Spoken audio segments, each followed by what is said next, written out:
Eu sei que é muito chato quando aquele seu amigo fica falando de Bitcoin e você não entende nada. Se você se identifica com esse problema, vem para o curso Liga Cripto, o curso mais completo e atualizado do mercado de criptomoedas no Brasil. E para você ver que eu não estou mentindo, a gente te dá 7 dias de garantia para que você se aprofunde, veja o material e veja se você se identifica. Eu tenho certeza que você vai gostar. Então clica aqui, pega o descontinho ainda para pegar aquele precinho.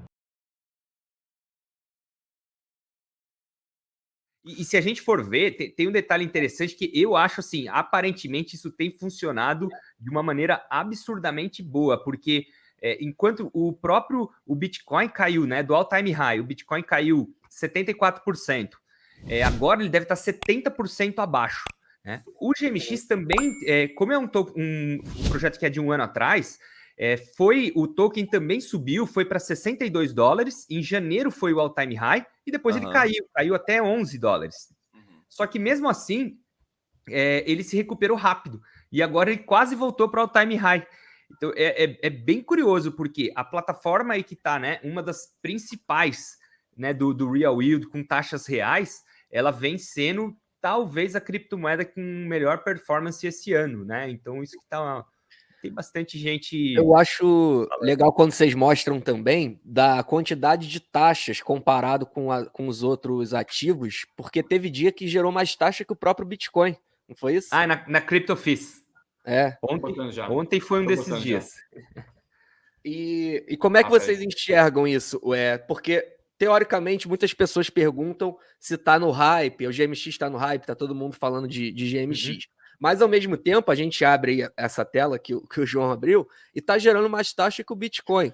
Então, Exato. até que ponto você acha que realmente é usabilidade, tá tendo adoção, a que ponto é hype? Como ficar de olho nisso? Então, a comparação que eu faço é simples. O volume mensal da GMX é 5 bilhões de dólares, né? O volume de transações ali. O da Binance é 100 vezes mais. Então, assim, tipo, por que o pessoal tá usando futuros da Binance, da FTX? Né? Então, para mim, não faz sentido. Se eles diminuírem, né? Considerando que a GMX tem um produto bom para fazer trade, e realmente é bom, né? Até a comparação que eu faço é assim, porque a GMX ela é um pouquinho mais cara que a Binance, por exemplo, para fazer trade ali, né? Ele sai um pouquinho mais caro no DeFi. E tem gente que fala assim, ó, tá vendo? Ninguém vai usar. Eu falei assim, viu? Me explica por que o pessoal usa Uniswap, então, que a taxa é muito mais cara, é 0,3. Então, por isso que eu acho que eu acho que não é hype, tá? Eu acho que olhando, né, métricas mesmo, né, as corretoras centralizadas têm volume 100 vezes maior, né? Então, não, 1000 vezes, na verdade, né? É 1000 vezes maior. Isso aí é até um perfil, eu acho que a gente comentou isso até com uma reunião que a gente teve com a Bybit. A gente vê muito hábito, né, de consumidor que a pessoa se enraizou, adquiriu há muito tempo. Então, mal ou bem, um cara que é um trader já há mais tempo, ele também está acostumado com toda aquela comodidade de uma plataforma centralizada, entendeu? E dependendo do volume que o cara opera, às vezes o cara nem sente a taxa. Óbvio que a taxa é proporcional ao volume, mas né, às vezes passa despercebido. O cara tá ganhando dinheiro ali, ele não tá preocupado se ele tem várias comodidades, várias seguranças, entre aspas, assim, isso pode ser discutido, obviamente, né, a questão da centralização, descentralização, mas é inegável que ele se sente muito mais confortável, é muito mais parecido com o ambiente dele do Itaú, por exemplo, do que propriamente se entrar numa MetaMask, conexão descentralizada, Web3, e mandei carteira errada. Então, você tem que entender também o andar, né, de toda essa evolução, da revolução, né, da blockchain. Exato. Tem outro lance que o pessoal não pode esquecer. Aí eu tô vendo, pessoal, como compra GMX. Né? O ativo está bem descolado do resto do mercado.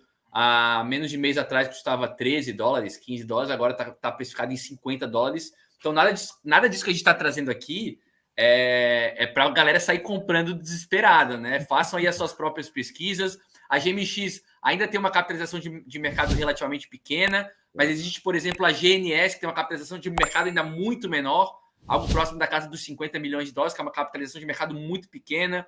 Já é um outro tipo, né, de corretora, uma corretora para você operar alavancado. Tem um sistema de geração de liquidez diferente da GMX, mas também muito interessante. Então, porque assim, né? Eu tenho muito tentador, receio né? de falar. Porque a muito galera já tentador. sai querendo comprar. Claro. Calma, cuidado, faça acho as suas pesquisas. Né? O pessoal tem que ter ciência que as maiores assimetrias, como você disse, se eu não me engano, a GNS tem capitalização de mercado de 60 milhões. Não é isso? Menos que isso. Então é muito baixo. As maiores assimetrias também vêm com os maiores riscos. Exato. Então, assim, tem que tomar muito cuidado com isso. Já vi aqui, tem ela na Bybit, realmente. A gente conversou muito com o pessoal da Bybit depois de tudo que aconteceu ontem e vai também conseguir trazer maiores informações para vocês. João e Marcelo talvez não saibam, a Bybit é uma das nossas parceiras aqui no canal. Legal. Eles têm GMX no spot, né? Se eu não me engano. Isso. Está com taxa zerada. Uma promoção eles eram os patrocinadores do Paris Blockchain Week Summit. Eu e Marcelo tivemos num evento aqui e eles eram os principais patrocinadores. Legal.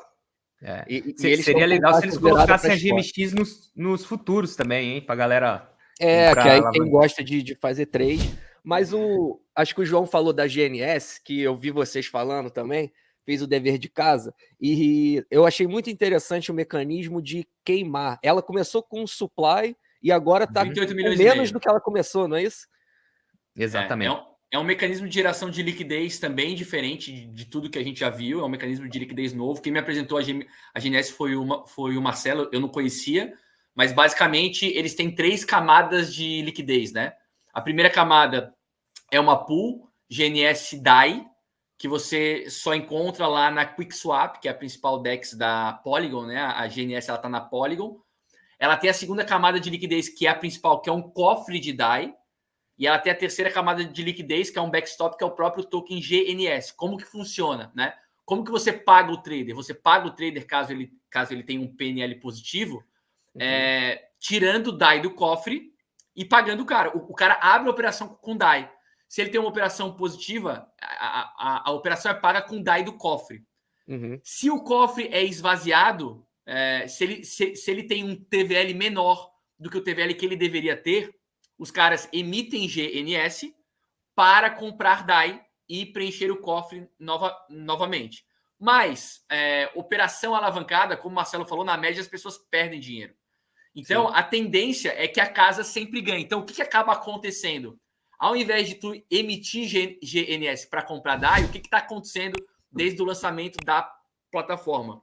A casa, né, o cassino está ganhando, então o cofre, toda vez que ele excede 10% do TVL que ele deveria ter, os caras pegam o excedente de DAI, compram o GNS e queimam.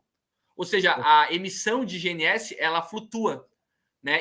Então, a primeira camada de liquidez é a pool, a segunda é o cofre de DAI, a terceira é o GNS. Então, se precisar, se por acaso o trader tiver lucro, o que nunca aconteceu na história de nenhum mercado alavancado, os caras têm o GNS para emitir e para comprar DAI.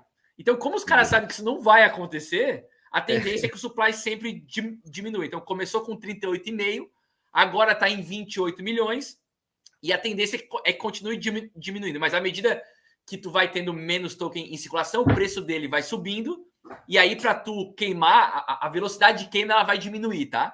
O pessoal sempre cai nessa pergunta, né, se GNS tem o mesmo risco de Luna.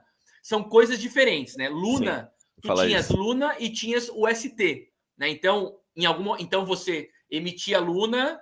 era automático, né? Tu queimava a Luna para emitir o ST e o contrário também. Existiria o risco de espiral de algo parecido na GNS se a gente considerar que os traders vão ganhar mais do que perder. Porque daí o que aconteceria? Os caras iam estar esvaziando o cofre de DAI o tempo todo, tendo que emitir GNS, compra DAI. Quanto mais tu emite, menos a GNS vale, tu tem que emitir cada vez mais, e aí tu entraria numa espiral da morte. Mas para isso, a casa teria que perder. Isso nunca aconteceu em mercado nenhum. Então, poderia... Você está se associando ao cassino, né? Está se associando ao cassino, em outras palavras. Tem um detalhe interessante também de ver, que assim, a espiral da morte da Luna ela aconteceu porque a maneira que o protocolo voltava o PEG era com arbitragem. Então era feita uma arbitragem para voltar o PEG e aí na arbitragem eram emitidas novas Luna. Né? Nesse caso é diferente, não tem arbitragem. Então já não tem como ficar, a galera, né? O espiral da morte da Luna foi isso. O pessoal estava tentando fazer arbitragem para voltar, aí tinha um limite de arbitragem e o negócio nunca voltou o PEG. Aqui é diferente, né? Não é uma stablecoin que precisa voltar, não tem sistema de arbitragem, né? Seria só mesmo. O cara teria que ficar literalmente entrando no trade e ganhando trade. O cara tem que ser bom, hein? Mas mesmo assim. Tá? Eles fizeram alguns ajustes nos protocolos, porque quando deu o crash da Luna, a comunidade ficou com muito receio. Receosa, né? É normal. Então, eles, em algum momento, eles criaram uma... eu li ali nos grupos, eles passaram alguma coisa na governança e eles criaram um limite, em tal lugar eles iriam parar, entendeu? Eles criaram. E até vem o que, né, vocês comentaram, e o João comentou, que eu acho importante.